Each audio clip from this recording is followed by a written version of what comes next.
think that if you want to do animation for adults, you need to be wild and you need to be extreme. Hero is like a brutal disaster.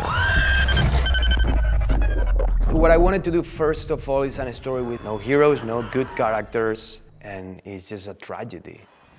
I wanted to talk about the most toxic relationship that you can imagine. I think that both characters are very much myself. Like many times I go for that thing that feels extremely dangerous, full of red flags everywhere. It's kind of like challenging and cool to talk about yourself, especially when it's so intimate and so private. I love animation over anything. Like, it's been my passion forever. That's what I always wanted to do. And being able to explore the narrative worlds is extremely satisfying. The animation looks pretty rich and real because it's actually shot with real characters. In my films, we do work with actors to actually see their emotions, to record their acting in their faces, and obviously their body mechanics.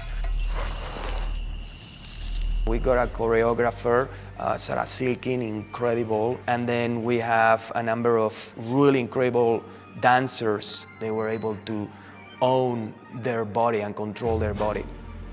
I'm very obsessed with animation and human movement in general, and I like to keep working this way. The intensive work that you have to do in order to create just 15 minutes of animation, which is nuts. We were 72 people. You need to create a world from scratch. You need to design it, you need to model it, you need to rig it. There is a huge amount of process. I also wanted to do a homage to nature, the sounds and the colors. In order to do that, I rent a van and I got inside of the forest, and I live basically inside of the forest for 2 weeks. This is something that I usually do. I like to go on location and find the right shots. When I was there, I saw that nature is so raw and so beautiful, and the colors, they were just perfect. I was very much also reinventing what a Renaissance parade of knights can look like. It was a pretty cool opportunity to explore color and to explore how color reflects on these armors as well. In 3D, we have the advantage that we don't need to have a body underneath. We don't need to have a man kind of like complaining, or an actor saying like, oh my God, this doesn't move well.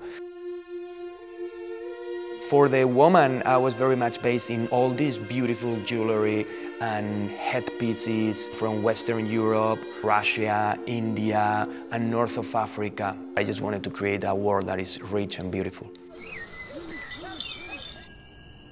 There's like a lot of sound in nature, actually.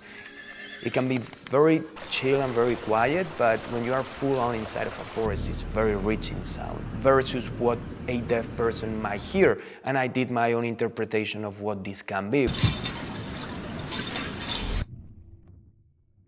This film is very much about listening. It's not so much about hearing, even though we have a deaf character. It's about listening.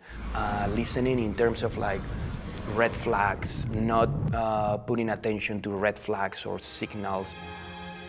In the case of the woman, she can actually have everything else, but she cannot have that person because you cannot hear her. It is true that there is a theme that is actually going through all my stories, which is kind of relationships and love. I am very interested on losers more than in heroes or in superheroes. I find that a super loser is more interesting, in my opinion, for the stories that I want to tell. There is still a little bit of a stigma of what is animation, at least on mainstream. Most important is to explore cinema rather than the technique itself of the animation. I would like that we actually break that barrier. Working in this anthology, Love, Death and Robots, I personally feel really free in terms of ideas, exploring new narratives. They were trying something very radical. You can have violence, you can have thriller, horror, nudity, anything that is adult. And that's something that I really appreciate as as an artist.